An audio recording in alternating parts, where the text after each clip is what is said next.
যুক্তরাষ্ট্রে সফররত ভারতের প্রধানমন্ত্রী নরেন্দ্র মোদীর সাথে মার্কিন প্রেসিডেন্ট ডোনাল্ড ট্রাম্পের বৈঠকের আবহে সাংবাদিকদের সাথে প্রশ্নোত্তর পর্বে উঠে আসে বাংলাদেশ প্রসঙ্গ। বৈঠক শেষে যৌথ সংবাদ সম্মেলনে একজন সাংবাদিকের প্রশ্নের জবাবে বাংলাদেশের সাম্প্রতিক ঘটনাবলিতে যুক্তরাষ্ট্রের ডিপ স্টেটের ভূমিকা নাকচ করে দেন মার্কিন প্রেসিডেন্ট।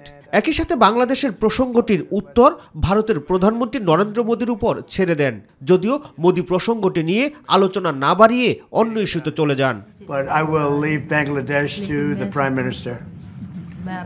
जहाँ तक रूस और यूक्रेन के बीच का लड़ाई का सवाल है। তবে ট্রাম্প মোদী বৈঠক নিয়ে এরই মধ্যে ভিন্ন ভিন্ন ব্যাখ্যা দিচ্ছেন ভিন্ন ভিন্ন ব্যক্তিরা। কথা বলছেন ভারত বাংলাদেশ সম্পর্ক নিয়েও। বিভিন্ন শিরোনামে সংবাদ প্রচার করছেন দেশি বিদেশি গণমাধ্যমগুলো। বিষয়টি নিয়ে কথা হয় আন্তর্জাতিক সম্পর্ক বিশ্লেষক অধ্যাপক ডক্টর ইমতিয়াজ আহমেদ এবং অধ্যাপক শাহিদুজ্জামানের সাথে। বৈঠক নিয়ে দুই বিশেষজ্ঞরই রয়েছে ভিন্ন মত। মোদি এতই বিচলিত হয়ে গেছে এবং আকস্মিকতা যে আপনি এটা করেন শুনে সে প্রসঙ্গই পাল্টে ফেলছে, সে ইউক্রেনের বিষয়ে চলে গেছে এবং এটাই বোঝা যায় যে তাদের যে প্ল্যান ছিল এটা ক্যাপিটালাইজ করতে পারে নাই। কাজেই এই বাংলাদেশ প্রসঙ্গটা আনার ফলে আমার ধারণা যে এটা ট্রাম্প অত্যন্ত টাইড আপ ইউক্রেন নিয়ে আর মধ্যপ্রাচ্য নিয়ে। ট্রাম্পের ব্যক্তিগত কোনো আগ্রহ নাই এই অঞ্চলে। উনি কেন বললেন, কেন আবার মোদির কথা বললেন, আবার 100 বছর কেন বললেন, তো সেগুলো নিয়ে আমার মনে হয় না সেগুলো ব্যাখ্যা থাকতে পারে বিভিন্নভাবে। যেটা আসলে দেখা দরকার সেটা হলো যে তারা দুজনে আলোচনা করেছে, এটা তো মোটামুটি স্পষ্ট।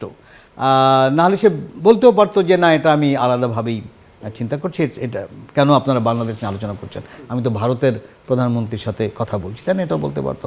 অন্তর্বর্তীকালীন সরকারকে আন্তর্জাতিক সম্পর্ক উন্নয়নের পাশাপাশি দেশের অভ্যন্তরীণ বিষয়গুলোর উপর জোর দেওয়ার পরামর্শ এই দুই আন্তর্জাতিক বিশ্লেষকের। অন্তর্বর্তীকালীন সরকারের মূল দায়িত্ব কিন্তু সম্পর্ক উন্নয়নের না, মূল দায়িত্ব হলো বাংলাদেশের ভিতরে রাজনৈতিক রিফর্ম করে কিভাবে আরও গণতন্ত্রের চর্চাটা বাড়ানো যায়। আমি যদি সহজ ভাষায় বলতে পারি, এটাই তো মেইন, ওইটার উপরে আমাদের গুরুত্ব দেওয়া দরকার। প্রফেসর ইউনুসকে প্রচুর সম্মান দেওয়া হয়েছে, কাজে আন্তর্জাতিক অবস্থানটাকে শক্তিশালী করা তার জন্য একেবারেই এসেনশিয়াল।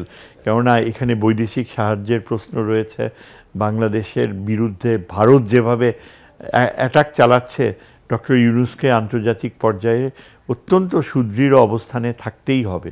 বৈঠক নিয়ে ভিন্ন মত থাকলেও তারা বলছেন প্রতিবেশী দেশ হিসেবে দুই দেশের সম্পর্ক উন্নয়নে দুই দেশকেই এগিয়ে আসতে হবে।